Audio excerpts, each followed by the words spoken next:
বলছে চাচা গো মদিনার মধ্যে যেন একজন নবী আছে যার নাম হলো মুহাম্মদ।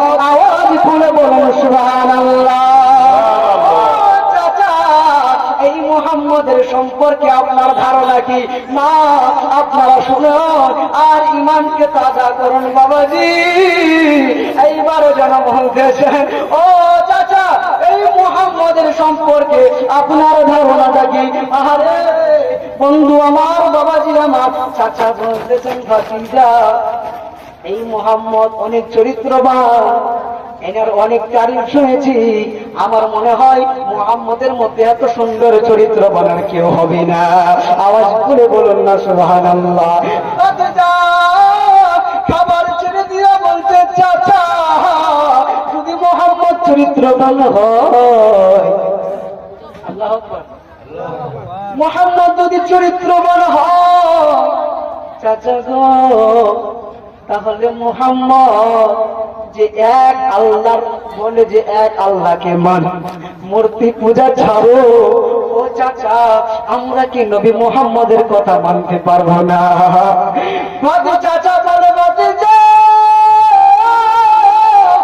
আল্লাহু আকবার, আমাদের বাপ ধর্ম, আমাদের বাপ দাদার ধর্ম এক, আর মুহাম্মদের ধর্ম আরে ভাতিজা সব মানতে পারি কিন্তু মুহাম্মদের ইসলাম মানতে পারি না।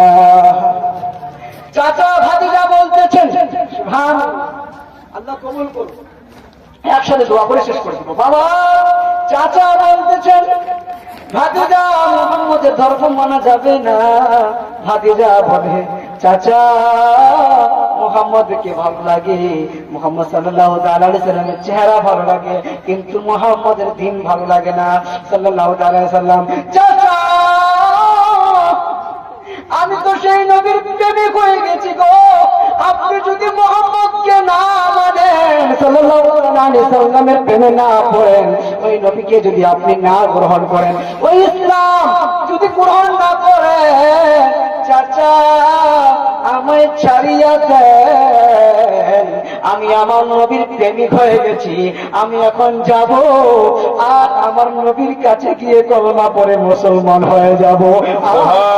আল্লাহু আকবার।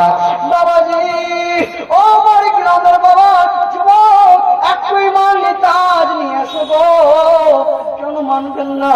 কেন ইসলামের দিকে আসবেন না, শরীয়তের দিকে আসবেন না? এবার যেন বাবা শেষ করে 4-3 মিনিট সময় নিতেছে বাবা। এইবার চাচা যেমনি বলেছে ভাতিজা, চাচা বলতেছে ভাতিজা যদি তুই ইসলামকে ছাড়তে চাস, ইসলামকে ধরতে চাস, তবে চাচা ভাতিজা শুনে না, এই যে শরীরে কাপড় আছে এই কাপড় আমাকে দিয়ে দাও, যা সম্পত্তি আছে এই সম্পত্তি আর তুই পাবি না। আপনার ছাড়বেন সম্পত্তি সব তোমাকে পাবি না, তোমাকে দিব না, তুমি যদি ইসলাম গ্রহণ করো সম্পত্তি দিব না। তবে সম্পত্তি বলছে চাচা, ভাতিজা বলছে চাচা সম্পত্তি লাগবে না, যে নবীর প্রেমে পড়েছি এই নবীকে দিয়া সম্পত্তি বড় না, আমার নবী পাক বেশি বড়। সুবহানাল্লাহ। সম্পত্তি লাগবে না, সম্পত্তি দিয়া না। বলছে ভাতিজা তাহলে হবে না, বলে কি করবো? বলে ভাতিজা শরীরে যে তোর কাপড় আছে এটাও কিন্তু আমার দেওয়া, এই কাপড় খুলে দাও। ভাতিজা ঠান্ডার সময় বাবা, ঠান্ডার কাপড় না থাকলে শরীর কত কাঁপে। ঠান্ডার মৌসুম ভাতিজা যেন কাপড় গুলো খুলে দিল। এবার বলছে চাচা তাহলে আমি যাই। বলছে না না না না তাহলে হবে না। বলে কি করব? বলে ভাতিজা এই যে লুঙ্গিটা পরে আছো এই লুঙ্গিটাও কিন্তু আমার দেওয়া। পরে বলুন সুবহানাল্লাহ। লুঙ্গি খুলে দে না হলে ইসলাম ছেড়ে দে। বলছে চাচা লুঙ্গি দিলাম খুলে, দিলাম লুঙ্গি খুলে, ইসলাম ধরলাম আকেরে। জোরে বলুন আল্লাহু আকবার। ও চাচা লুঙ্গি খুলে দিলাম, লুঙ্গিটাও দিয়ে নেন, বলে আমি নবীকে ভালোবাসি, নবী প্রেমে পড়ে গেছি, নবীকে না দেখে যেন আমার আল্লাহ আমায় মরণ না দেয়।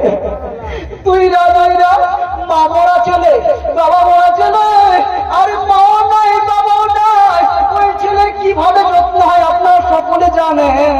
মা নাই বাবাও নাই, মা মরা ছেলে বাবা মরা ছেলে কান্না করে আর বলতেছে আল্লাহ আজকে যদি আমার মা বেঁচে থাকতো আমার লুঙ্গিটা খুলে নিত না, আমার লুঙ্গি পর্যন্ত করে নিয়েছে, কিন্তু তোমার ইসলামকে আঁকড়ে ধরেছে, ইসলাম ছাড়বো না। সৎমা ছিল বাবা, সৎমার কাছে ধরে ধরে গেল, সৎমার কাছে বলে মা গো আমার মা যেই দিন মারা গেছে ওই দিন থেকে আপনাকে মা বলে জানি, আপনাকে মা বলে ডাকি, আপনি ছাড়া দুনিয়ায় কেউ নাই। মাগো এই কাপড় নিয়ে নবীর কাছে যাবো কেমন, এই উলঙ্গ শরীর নিয়ে নবীর কাছে যাবো কেমন?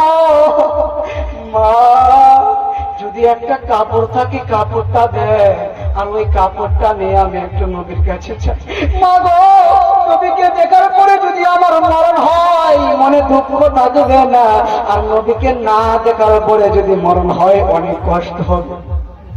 সৎমা ডাক দিয়ে বলছে ও আমার ছেলে, তোরেও আমি নিজের ছেলের মতো ভাবি, কিন্তু শোন আমি তোমাকে কাপড় দিতে পারবো না, আমার কাছেও কিছু নাই, ধর এই কম্বলটা ধর, এখানে আধা ভাগ কর, একটা কম্বল আধা ভাগ কর, আর ওই কম্বলটা অর্ধেক নিয়ে নে, আর আমার কাছ থেকে বিদায় হয়ে চলে যা।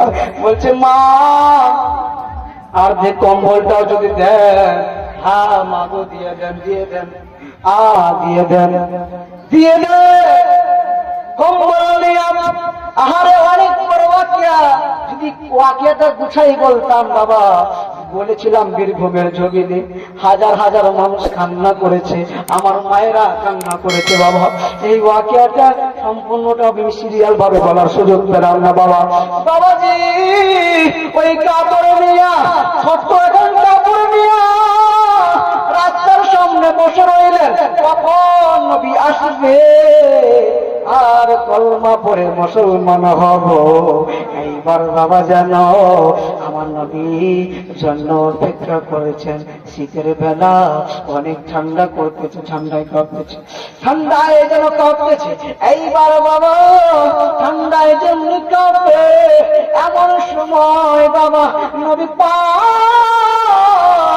বাড়ি থেকে মসজিদ থেকে বাড়িয়ে গেল, দরজে সালাম দিচ্ছে, আসসালাতু ওয়াসসালামু আলাইকা ইয়া রাসূলুল্লাহ, আসসালাতু ওয়াসসালামু আলাইকা ইয়া হাবিবাল্লাহ। বলছে কে গো, কে আমাকে সালাম দিচ্ছ? বলছে নবী আমি হলাম ওই আন্তর্জাত, জোরে বলুন আল্লাহু আকবার। বলে তোমার অবস্থা কেন এরকম কেন হয়ে গেল? বলছে নবী গো আমার আপনাকে ভালো লেগেছে, ইসলাম করে নিয়েছি, আর এই ইসলামের কারণে আমার লুঙ্গি পর্যন্ত দিয়ে এসেছি। নবী গো আমাকে কলমা পড়ে মুসলমান বানা দি।